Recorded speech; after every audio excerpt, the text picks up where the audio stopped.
Welcome to Kavishri edutalks. SSC CGL 2026 notification వచ్చిందండి. దానికి సంబంధించిన వీడియో చేస్తున్నాను. అయితే పాత నోటిఫికేషన్స్ అంటే 2025, 24 ఈ నోటిఫికేషన్స్కి ఇప్పుడు వచ్చిన 2026 నోటిఫికేషన్కి బిగ్ చేంజ్ వచ్చింది. ఏం చేంజ్ అంటే సెక్షనల్ టైమింగ్. అంతకుముందు మొత్తం అన్ని సబ్జెక్ట్స్కి కలిపి ఒకే టైమింగ్ ఉండేది. మనకి ఫేవరబుల్గా ఉండే సబ్జెక్ట్కి కొంచెం ఎక్కువ టైం ఇచ్చుకొని మనకి రాని సబ్జెక్ట్ని కొంచెం వెనక పెట్టుకోవడం అనేది జరిగింది. ఇప్పుడు అది లేదు. ప్రతి సబ్జెక్ట్కి సెక్షనల్ టైమింగ్ ఉంది. ఆ టైంలోనే మనం ఆ క్వశ్చన్స్ని ఆన్సర్ చేయాలి. ఆ క్వశ్చన్లోనే మనం ఎగ్జామ్ ఫినిష్ చేయాలి. ఆ ప్రభావం ఎస్ఎస్సి సీజీఎల్ ఇప్పుడు 2026 మీద ఏ రకంగా ఉంటుందనేది మాట్లాడదాం. ప్రెజెంట్ అయితే ఆర్డర్లో వెళ్దాం. అసలు ఏంటి డేట్స్ ఏంటి, ఎలా ఉన్నాయి అన్నీ మాట్లాడదాం. ఫస్ట్ పేజ్ నేను చూపిస్తున్నానండి. వీలైనంత వరకు త్వరగానే చెప్పడానికి ప్రయత్నిస్తాను. కొంచెం లెంత్ అయినా కూడా ఓపిక్గా చూడండి. మళ్ళీ మీకు డౌట్ లేకుండా ఒకేసారి క్లియర్ అయిపోతుంది. ఫస్ట్ పేజ్ చూపిస్తున్నానండి. ఈ ఫస్ట్ పేజ్లో మొత్తం అంతా కూడా డేట్స్ మెన్షన్ చేశారు. అంటే ఆన్లైన్ అప్లికేషన్ ఎప్పటి నుంచి స్టార్ట్ అవుతుంది, లాస్ట్ డేట్ ఎప్పటి వరకు ఉంది, online last day fee payment ఎప్పుడు, ఇదంతా ఉంది. అయితే ఫస్ట్ మనం ఇక్కడ గుర్తుపెట్టుకోవాల్సింది మనకి ఏది ఇంపార్టెంట్ అంటే 21st నుంచి ఈ మే 2026 ఈ 21st నుంచి అప్లికేషన్ స్టార్ట్ అయిపోతాయి. అప్లికేషన్ స్టార్ట్ అయిపోయి 22ndతో క్లోజ్ అవుతుంది. దగ్గర 1 month టైం ఇచ్చారండి అప్లికేషన్స్ మనం చేసుకోవడానికి.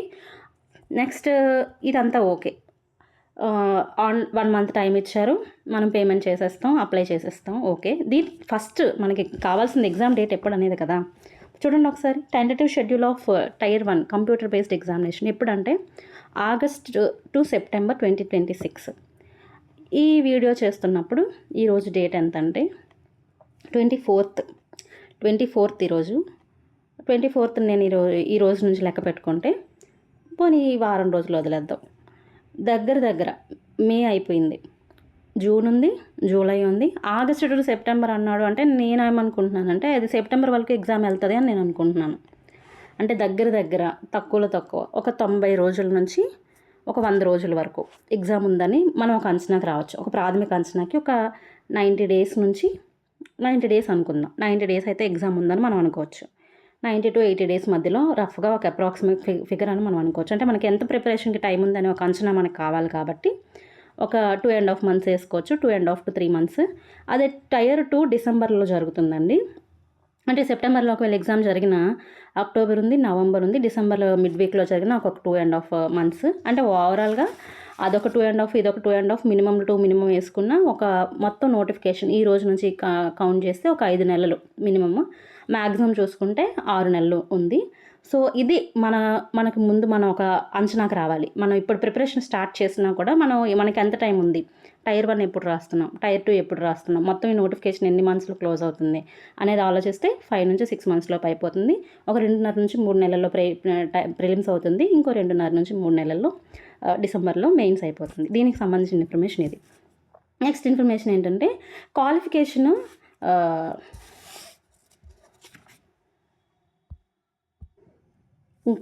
చూద్దాం. అయితే దీనికి సంబంధించి నెక్స్ట్ ఇవన్నీ పోస్టులు సపరేట్ పోస్టులకి ఏ ఏజ్ లిమిట్ ఉందని చూపిస్తున్నారండి. Assistant audit officer, state cadre, central cadre, assistant accounts officer, ఇవన్నీ ఒకసారి చూడండి.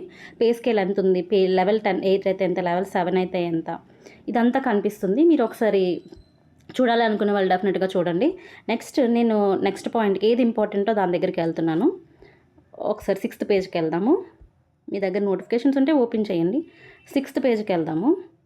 6th పేజ్లో ఏజ్ లిమిట్ ఉందండి. ఎవరైతే మేము ఈ పోస్టులకు అప్లై చేస్తున్నామో మా ఏజ్ సరిపోతుందా లేదా అని మీరు చూసుకోవాలనుకుంటే 6th పేజ్కి వెళ్ళండి. 6th పేజ్లో 18 to 27 years ఏజ్ లిమిట్ ఉన్నవి చూడండి ఒకసారి. దీనికి ఏజ్ రిలాక్సేషన్ కూడా ఉంది. మీ కేటగిరీని బట్టి ఒకసారి వెరిఫై చేసుకోండి. ఎస్సీ ఎస్టీ 5 years, ఓబీసీకి 3 years, ఫిజికల్లీ పర్సన్స్ విత్ డిజేబిలిటీకి 10 years, persons with disability OBC అయితే 13 years, persons with disability SC ST అయితే 15 years. ఇది ఓవరాల్గా ఉన్న ఏజ్ రిలాక్సేషన్. మీరు ఏ కేటగిరీకి చెందుతారో ఆ ఏజ్ రిలాక్సేషన్ని మినిమం వేస్తూ మీరు మ్యాక్సిమం వేస్తూ మీరు యాడ్ చేసుకోండి. మీ ఏజ్కి మీకు సరిపోతుందా లేదనేది మీకు అర్థమవుతుంది. నెక్స్ట్ అలా వెళ్తే ఒకసారి మనం అలా 14th పేజ్కి వెళ్దాము. నోటిఫికేషన్స్ ఉంటే ఓపెన్ చేయండి. తర్వాత ఇవి గుర్తుపెట్టుకోండి, ఇంపార్టెంట్ విషయాలు చెప్తున్నాను.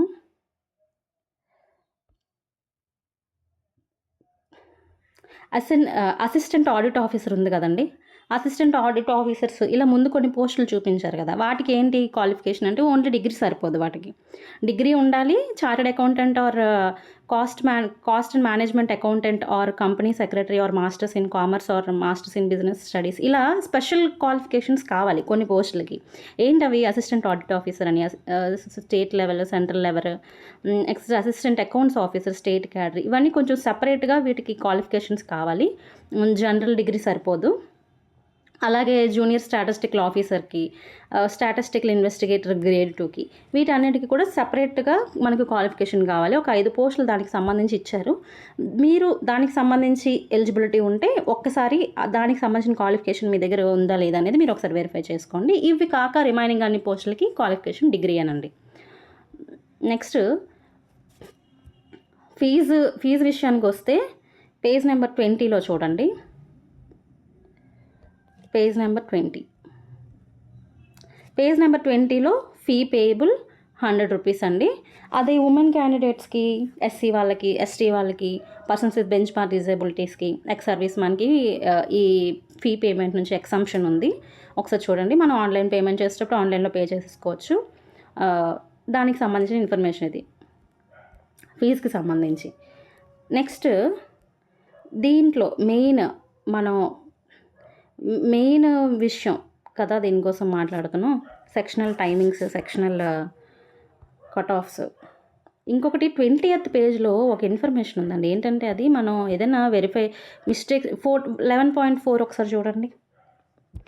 The commission will levy a uniform correction charge of 200 rupees for making corrections and resubmitting modified or corrected application for the first time, and 500 rupees for making corrections and resubmitting modified or corrected application for the second time. The correction charges will be applicable to all candidates irrespective of their gender category. అంటే మనం ఒకసారి apply చేస్తాం, save చేసేసి submit కొట్టేసిన తర్వాత మళ్ళీ మనకి ఏదో మిస్టేక్ ఉందని గుర్తొస్తుంది. మళ్ళీ ఓపెన్ చేసి ఎడిట్ అప్లికేషన్లోకి వెళ్ళి మొత్తం వెరిఫై చేసి మొత్తం ఎడిట్ చేస్తాం కదా. అలా చేసేటప్పుడు మనకి అంతకుముందు పేమెంట్లు ఏం తీసుకోలేదు, కానీ ఇప్పుడు పేమెంట్ తీసుకుంటున్నారు. వాళ్ళకి ఛార్జ్ చేస్తున్నారు, కరెక్షన్ ఛార్జ్. ఫస్ట్ టైం మనం కరెక్షన్ చేస్తే 200 రూపీస్ పేమెంట్ చేయాలి. సెకండ్ టైం కూడా మనం వెరిఫై చేస్తే దాన్ని 500 రూపీస్ పేమెంట్ చేయాలి. దానికి సంబంధించిన ఇన్ఫర్మేషన్ 11.4లో ఉంది. నెక్స్ట్ 25 ఇది చూడండి. ఎక్కడెక్కడ ఎగ్జామ్ సెంటర్స్ ఉన్నాయి. దీంతో ఏం ప్రాబ్లం లేదు. మ్యాక్సిమం చాలా వరకు ఎగ్జామ్ సెంటర్స్ అలాట్ చేస్తున్నారు కాబట్టి ప్రాబ్లం ఏం లేదు. ఇక్కడ the computer based examination will be conducted in 2 tiers as indicated below. Tier 1, Tier 2. Tier 1 జరుగుతుంది, Tier 2 జరుగుతుంది. అయితే ఇందులో మనకి ఏది ఇంపార్టెంట్, ఇది ఇంపార్టెంట్. ఇలా స్క్రీన్ షాట్ తీసి పెట్టుకోండి. Very very important. ఇంతకు ముందు వరకు ఇప్పుడు ఒకసారి చెప్తాను, స్కీమా చెప్తాను వినండి. ఎన్ని సబ్జెక్ట్స్ ఉన్నాయి? ఇది Tier 1 ప్రిలిమ్స్ కోసం మాట్లాడుతున్నాం, స్క్రీనింగ్ టెస్ట్ కోసం మాట్లాడుతున్నాం. 4 సబ్జెక్టులు ఉన్నాయి. General intelligence and reasoning, general awareness, quantitative aptitude, English comprehension. ప్రతి ఒక్క సబ్జెక్ట్కి 25 క్వశ్చన్లు ఉంటాయి. 25 క్వశ్చన్లకి ఒక్కొక్క క్వశ్చన్కి 2 మార్కులు చొప్పున, మ్యాక్సిమం మార్క్స్ 50 మార్కులు. అంటే 25 × 250, 25 × 250, 25 × 250, మొత్తంగా 100 క్వశ్చన్లు ఉంటాయి. 200 మార్కులు. ఒక్కొక్క క్వశ్చన్కి 2 మార్కులు చొప్పున ఉంటుంది. ప్రతి నెగిటివ్ మార్క్కి ఇక్కడ చూడండి 13.8.2లో there will be negative marking of 0.50 marks for each wrong answers. మనం కరెక్ట్గా పెడితే మనకి 2 మార్క్స్ వస్తాయి.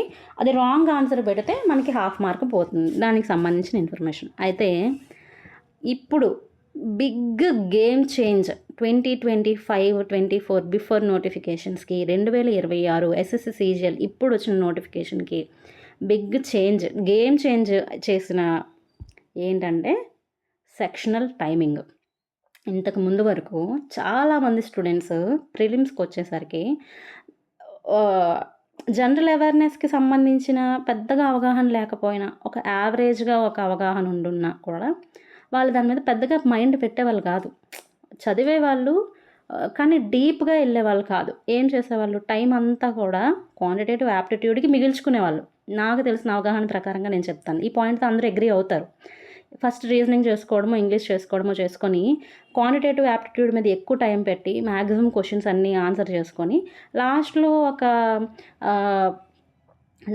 10 మినిట్స్ లోపే, నాకు తెలిసినంత వరకు 10 మినిట్స్ లోపే జనరల్ అవేర్‌నెస్ క్వెషన్స్‌ని క్లియర్ చేసేసి మిగిలిన టైం అంతా అడ్జస్ట్ చేసుకునేవాళ్ళు. అంటే ఇంగ్లీష్‌లో కొంచెం మార్కులు తగ్గించుకోవడం, రీజనింగ్‌లో కొంచెం తగ్గించుకోవడం, ఆ 2 మార్కులని తీసుకెళ్ళి క్వాంటిటీ రెండు దానికి సంబంధించిన టైమింగ్ తీసుకెళ్ళి క్వాంటిటీలో కొంచెం యాడ్ చేసుకోవడం. ఈ అడ్జస్ట్‌మెంట్ జరిగేది ఇంతకుముందు ఎగ్జామ్ వరకు కూడా.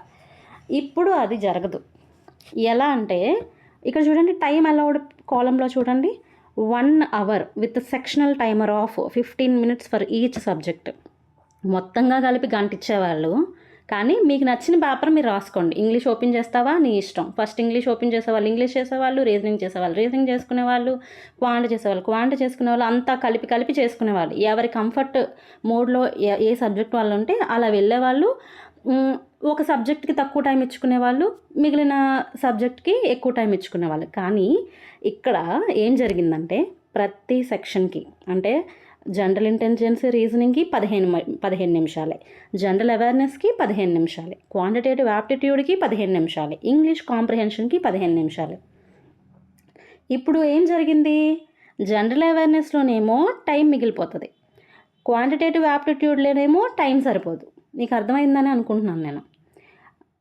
ఒక దగ్గర మిగిలిపోతుంది టైము, ఇంకో చోట మనకి టైం సరిపోదు, హర్రీ బర్రీగా వెళ్ళాల్సి వస్తుంది. అంటే ఇక్కడ గేమ్ ఎక్కడ చేంజ్ అవుతుందంటే ఎవరైతే అనలిటికల్గా ఉన్నారో, అనాలిసిస్ ఉంటుంది వాళ్ళ దగ్గర, సబ్జెక్ట్ ఉంటుంది, డెప్త్కి వెళ్తారు, ఈ క్వశ్చన్ని ఎలా సాల్వ్ చేయొచ్చు, ఈ క్వశ్చన్ని ఈ రకంగా వెళ్ళొచ్చు, రకరకాల మైండ్లో రకరకాల ఫార్ములాస్ రన్ అవుతూ ఉంటాయి.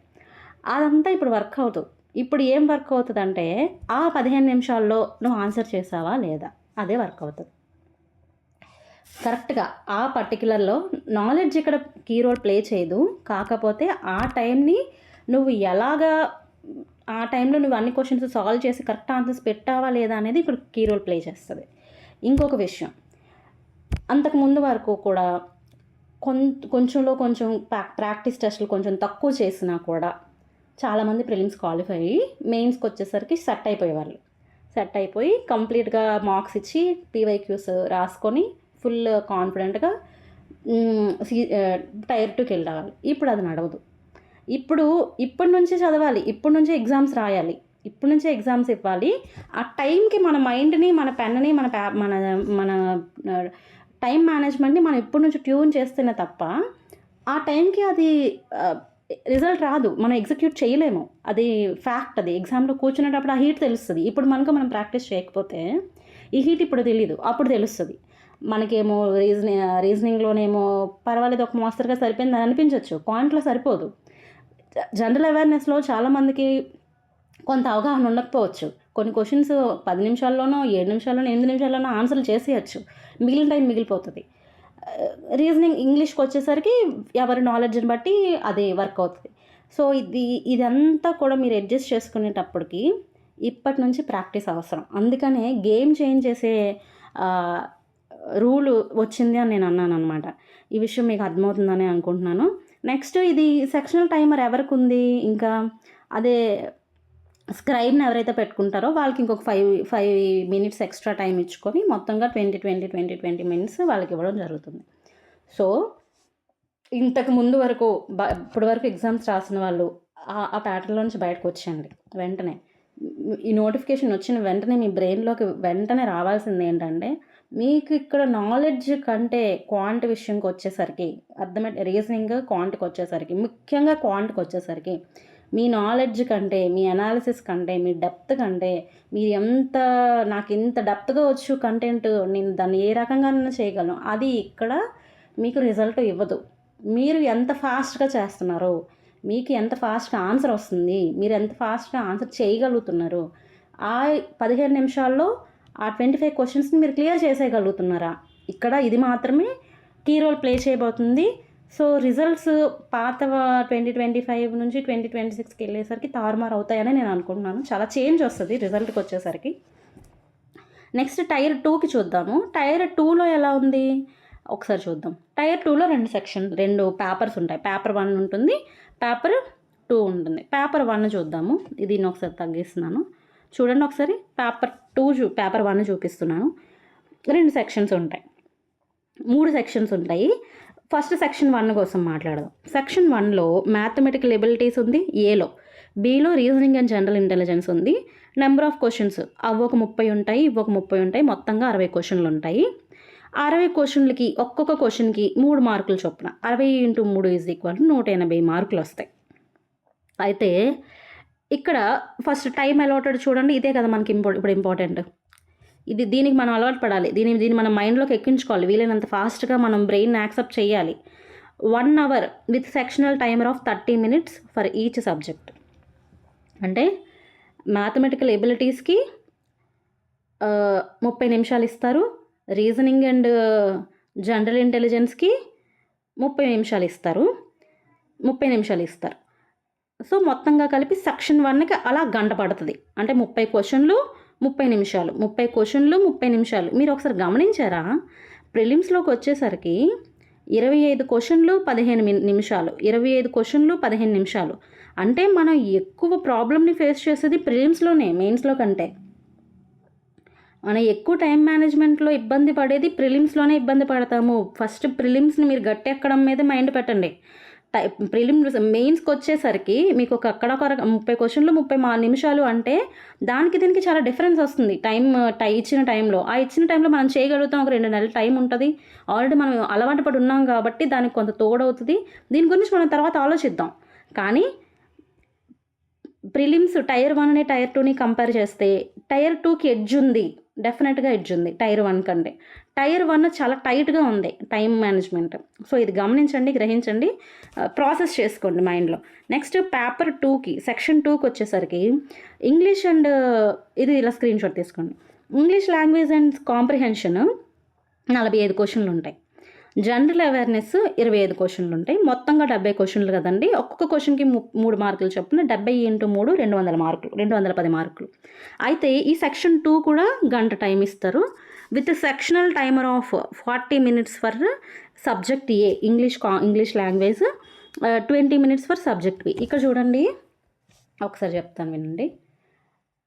ఏ 30 క్వశ్చన్లు 30 నిమిషాలు, బి అదే మ్యాథమెటికల్ ఎబిలిటీస్ 30 క్వశ్చన్లు 30 మార్కులు, రీజనింగ్ అండ్ జనరల్ ఇంటెలిజెన్స్ 30 క్వశ్చన్లు 30 నిమిషాలు. ఇక్కడికి వచ్చేసరికి ఇంగ్లీష్ లాంగ్వేజ్ కాంప్రిహెన్షన్కి వచ్చేసరికి 40 నిమిషాలు, 45 క్వశ్చన్లు 40 నిమిషాలు. జనరల్ అవేర్నెస్కి వచ్చేసరికి 25 నిమిషాలు, 25 క్వశ్చన్లు 20 నిమిషాలు. మళ్ళీ జనరల్ అవేర్నెస్ టైం మిగులుతుంది. 25 నిమిషాలు, 25 క్వశ్చన్లు 20 నిమిషాలు. ఇంగ్లీష్ లాంగ్వేజ్కి వచ్చేసరికి 45 క్వశ్చన్లు 40 నిమిషాలు. ఇది ఓకే, ఇది మేనేజబులే. కొంచెం మిగిలినప్పటికీ కూడా టైర్ 2 మేనేజబులే. టైర్ 1కి వచ్చేసరికి సెక్షన్ 3 కూడా చూసేద్దాం. కంప్యూటర్ నాలెడ్జ్ టెస్ట్ ఎన్ని ఉంటాయి? 20 క్వశ్చన్లు ఉంటాయి. ఒక్కొక్క క్వశ్చన్ 3 మార్కులు చొప్పున 60 మార్కులు ఉంటాయి, 15 నిమిషాలు. ఇది కూడా ఓకే. కంప్యూటర్ నాలెడ్జ్ టెస్ట్ 20 క్వశ్చన్లు 15 నిమిషాలు. ఇది కూడా okay. Next data entry speed.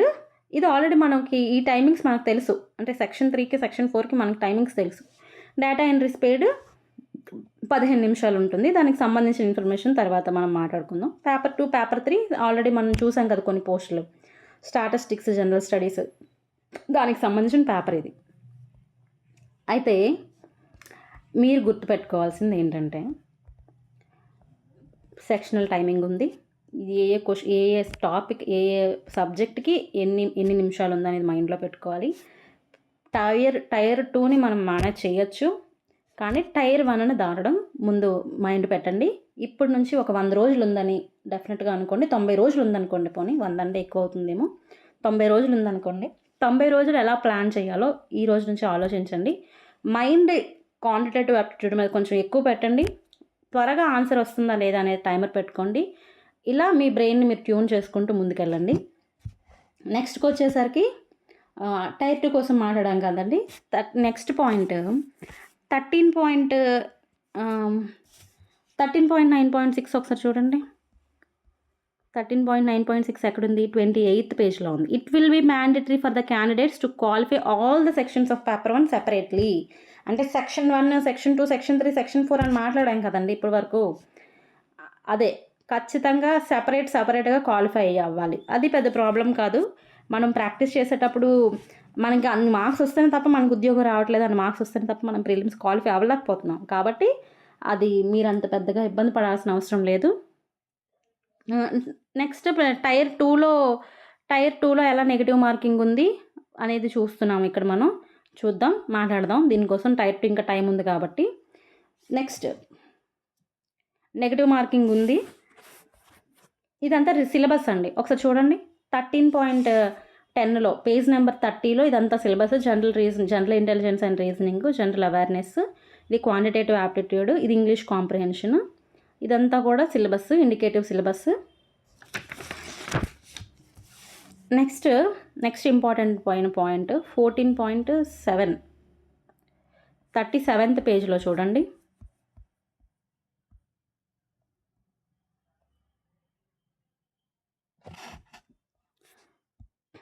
The candidates who could not undergo Aadhaar-based authentication will be required to report at the examination center 2 hours before the scheduled start of examination. మనం ఆన్లైన్లో apply చేసేటప్పుడు Aadhaar card కాకుండా వేరే ప్రూఫ్లు పెట్టామనుకోండి, అప్పుడు మనం ఏం చేయాలంటే ఆధార్ అథెంటికేషన్ కోసం ఎగ్జామ్కి వెళ్ళేటప్పుడు 2 గంటల ముందే ఎగ్జామ్కి వెళ్ళాల్సి వస్తుంది. సో నా సలహా ఏంటంటే మీరు ఆధార్ బేస్డ్ అథెంటికేషన్ని ద్వారానే మీరు అప్లికేషన్ని మీరు క్లియర్ చేయండి. ముందుగుండా ఆ రోజు ఎగ్జామ్కి వెళ్ళేటప్పుడు ఇబ్బంది పడకుండా ముందుగుండానే ఈ పని చేసుకోండి. ఈ ప్రాసెస్లో మీరు అప్లికేషన్ని క్లియర్ చేసుకోండి. ఇందాక సెపరేట్ సెక్షన్స్ని సెపరేట్ క్వాలిఫైయింగ్ మార్క్స్ అన్నారు కదండి, ఇది అవసరమైతే ఒకసారి స్క్రీన్ షాట్ తీసుకోండి. Unreserved candidates 30%, OBC EWS 25%, all other categories 20%. So ఇది ప్రాబ్లం ఏం కాదు, ఇది అచీవబులే, నో ప్రాబ్లం. ఇప్పుడు అంతే. ఈ నోటిఫికేషన్లో మనం గుర్తుపెట్టుకోవాల్సింది ఇదే. వీలైనంత వరకు క్లుప్తంగా చెప్పడానికి చూశానండి నేను. అయితే మనం బాగా గుర్తుపెట్టుకోవాల్సింది ఏది ఇంపార్టెంట్ రోల్ ప్లే చేస్తుంది అంటే ఈ సెక్షనల్ టైమింగే మెయిన్ రోల్ ప్లే చేస్తుంది. సో దీని మీద మైండ్ పెట్టాలి. అంటే బ్యాంకింగ్లో ఉండే వాళ్ళకి ఇది ఎడ్జ్ అనే చెప్పాలి. అంటే ఆల్రెడీ బ్యాంకింగ్ ఎగ్జామ్స్ రాసే వాళ్ళకి సెక్షనల్ టైమింగ్స్, సెక్షనల్ కట్ ఆఫ్స్కి కొంత అలవాటు పడి ఉన్నారు వాళ్ళు. సో వాళ్ళు ఇప్పుడు ఎస్ఎస్సి ప్యూర్ క్యాండిడేట్స్ ఎవరైతే ఎస్ఎస్సి మీద మాత్రమే కూర్చున్నారో వాళ్ళకి బ్యాంక్ వాళ్ళతో ఇప్పుడు కాంపిటీషన్ నడుస్తుంది డెఫినెట్గా. అంటే వాళ్ళు ఇప్పుడు జనరల్ అవేర్నెస్ మీద మైండ్ పెట్టాల్సి ఉంటుంది. మీరు ఏంటంటే ఇప్పుడు జనరల్ అవేర్నెస్ ఖచ్చితంగా చదవాలి. ఇప్పుడు చాలామంది ఏంటంటే జనరల్ అవేర్నెస్ని కొంచెం తక్కువగా పెట్టి కొంతవరకు ఒక మోడరేట్గా చదివి క్వాంట్ మీద ఎక్కువ మైండ్ పెట్టి క్వాంట్ చేసి వెళ్తారు. ఒకవేళ మీరు టైం చేయలేకపోయారు అనుకోండి, అక్కడ కొన్ని క్వశ్చన్స్ మీరు అటెంప్ట్ చేయలేకపోయారు అనుకోండి, అక్కడ ఇబ్బంది అవుతుంది. మళ్ళీ జనరల్ అవేర్నెస్ అసలు చదవకుండా వెళ్ళారు అనుకోండి, అక్కడ టైం అంతా మిగిలిపోతుంది. సో ఇక్కడ కొన్ని టెక్నికాలిటీస్ ఉన్నాయి. సో ఇది మీకు ఎప్పుడు అర్థమవుతుందంటే మీరు కంటిన్యూస్ మార్క్స్ ఇస్తేనే, మాక్ ఎగ్జామ్స్ ఇస్తేనే మీకు కంటిన్యూస్గా మీకు ఒక అంచనా దొరుకుతుంది. ఈ ఎగ్జామ్ని ఎలా రాద్దాము, ఏం చేద్దాము, అసలు ఎలా ప్లాన్ చేయొచ్చు అనే విషయం కోసం మాట్లాడదాము. ఇంకొక విషయం ఏంటంటే జనరల్ అవేర్నెస్కి సంబంధించి నా సైడ్ నుంచి నేను ఏం చేయాలనుకుంటున్నానంటే, నాది గ్రూప్స్ బ్యాక్గ్రౌండ్ అండి కంప్లీట్గా. సో నేనేం చేయాలనుకుంటున్నానంటే జనరల్ అవేర్నెస్ని ఇప్పటి నుంచి ఎన్ని రోజులు ఉన్నాయో అన్ని రోజుకి 1 గంట చొప్పున ఒక 10 క్వశ్చన్లు విత్ ఏరియాస్. ఒక క్వశ్చన్ తీసుకోవడం, ఆ క్వశ్చన్ ఏ ఏరియా నుంచి వచ్చింది, దాని సరౌండింగ్స్ కోసం మాట్లాడడం. అలా రోజుకి ఒక 10 క్వశ్చన్స్ కోసం మనం మాట్లాడుకుంటే ఒక 80-90 రోజులకి వెళ్ళేసరికి అవి డీసెంట్ నెంబర్ ఆఫ్ క్వశ్చన్స్ అవుతాయి. ఒక అవగాహనతో, ఒక అంచనాతో, పూర్తి నాలెడ్జ్తో కాకపోయినా ఒక మోడరేట్ నుంచి హై లెవెల్ నాలెడ్జ్తో మనం ఎగ్జామ్కి వెళ్ళడానికి అవుతుంది. దీనికి సంబంధించి మీ ఇన్పుట్స్ ఇవ్వండి. రోజుకి కనీసం 1 గంటన్నర అయితే నేను దీని గురించి మాట్లాడాలనుకుంటున్నాను. అట్లీస్ట్ 1 అవర్ కూడా ఎక్కువైపోతుంది. ఇంగ్లీష్ కోసం కూడా మనం ఇలా చేయగలిగితే మాత్రం మనం ఈ సెక్షనల్ టైమింగ్ని, ఈ అర్థమెటిక్ రీజనింగ్ చేయాల్సింది మాత్రం కంప్లీట్గా మీరే. ఇక్కడ నేను టిప్స్ చెప్పిన, టెక్నిక్స్ చెప్పిన, షార్ట్ కట్స్ చెప్పిన మీరు మైండ్లో ప్రాసెస్ చేసుకొని పెన్ ఎంత ఫాస్ట్గా కదిలి మీకు ఆన్సర్ ఎంత త్వరగా వస్తుందని దాని మీద ఆధారపడి ఉంటుంది. కానీ ఎక్స్టర్నల్ సపోర్ట్ దేనికి అవసరం అంటే జనరల్ అవేర్నెస్కి, ఇంగ్లీష్కి అవసరం. అర్థమెటిక్ మీద మీరు మగ్గప్ చేయాల్సింది మీరే, స్టూడెంటే చేయాలి. అందులో టీచర్ యొక్క పాత్ర చాలా తక్కువ ఉంటుంది. ఉన్నప్పటికీ కూడా ఇన్పుట్స్ మాత్రమే వాళ్ళు ఇవ్వగలుగుతారు. ఎగ్జిక్యూట్ చేయాల్సింది, రిజల్ట్ వచ్చే ఎగ్జిక్యూట్ చేయాల్సింది మాత్రం స్టూడెంటే. ఎక్స్టర్నల్ ఇన్పుట్ ఎవరు ఇవ్వగలరు అంటే ఎక్స్టర్నల్ ఇన్పుట్ మేము ఇవ్వగలము. ఈ జనరల్ అవేర్నెస్కి సంబంధించి నా వంతుగా నేను ఏం చేద్దాం అనుకుంటున్నానంటే రోజుకి ఒక 10 క్వశ్చన్స్ చొప్పున కంటిన్యూ చేద్దాం అనుకుంటున్నాను. ఇవి ఎక్కడి నుంచి తీసిన క్వశ్చన్స్ కాదండి, SSC CGL, SSC CHSL previous years questions papers నుంచి రోజుకు ఒక 10 క్వశ్చన్స్ కోసం మనం మాట్లాడుకుంటే పూర్తిగా అవగాహనతో ఈ క్వశ్చన్స్ ఇలా ఉంటాయి, ఇలా ఉంటే ఇలా రాయొచ్చు అనే అవగాహనతో మనం ఎగ్జామ్కి వెళ్ళడానికి ఉంటుంది. దీనికి సంబంధించి మీకు ఏమనిపిస్తుందో ఒకసారి కామెంట్ సెక్షన్లో పెట్టండి. నచ్చితే మీకు సంబంధించి ఇన్ఫర్మేషన్స్ మీకు కావాలి అనుకుంటే ఖచ్చితంగా ఈ ఛానల్ని ఫాలో అవ్వండి. Thank you so much.